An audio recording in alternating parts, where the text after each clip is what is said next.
Is that Russian? Your arm? Cool. Mark? That's Mick, correct? Mick, yeah. Yeah, my name is Mick LaRusso. So I've become a STEAM educator kind of through the arts. I lived on a farm in Colorado as a child and went out and would just observe things with magnifying glass. We're just looking at ant lines under trees and drawing everything, and then going back to school and asking questions about things that I had seen. The STEAMWorks Design Studio is a hub for interdisciplinary research across all the disciplines, and it's also a space where students can come and do projects during lunch or after school that are outside of what they're required to do in classes. So it's a space for innovation on all levels. STEAM is an acronym for science, technology, engineering, art, and math. I like to add another E for ecology. That's a big part of what my goal is with the space, and sustainability is maybe another S.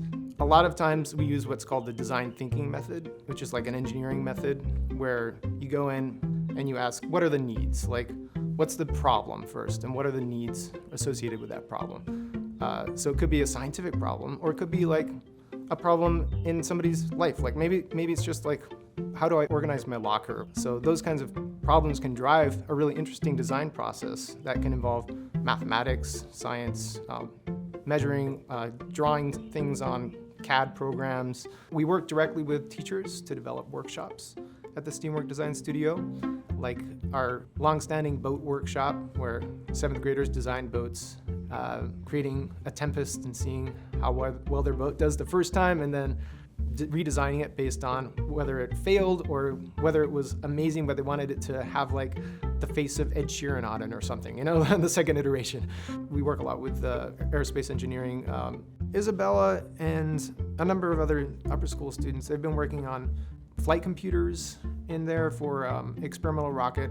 They have to make these functional computer chips that fit inside the rocket. That's a pretty impressive design process, and they were able to get 2 flight computers fully functional by the end of the year. We focus on expanding the STEAMWorks Experiential Laboratory. It's basically an outdoor space where students can investigate questions of how do we reduce our impact through gardening practices and using sustainable materials for creating a site that is built through sustainable practices. It's less of a structured space than many of the other classrooms. Like students from 4th grade all the way to 12th grade can come in and repair something that might be broken, or come in and ask a big question. That's really where I want students to get, where they're like driven by their own curiosity and their own desire to make something the way they want it, and understand that they're not going to get there the first time. They go through iterations. We have a lot of technology in the STEAMWorks Design Studio, but really what it comes down to is asking those questions and getting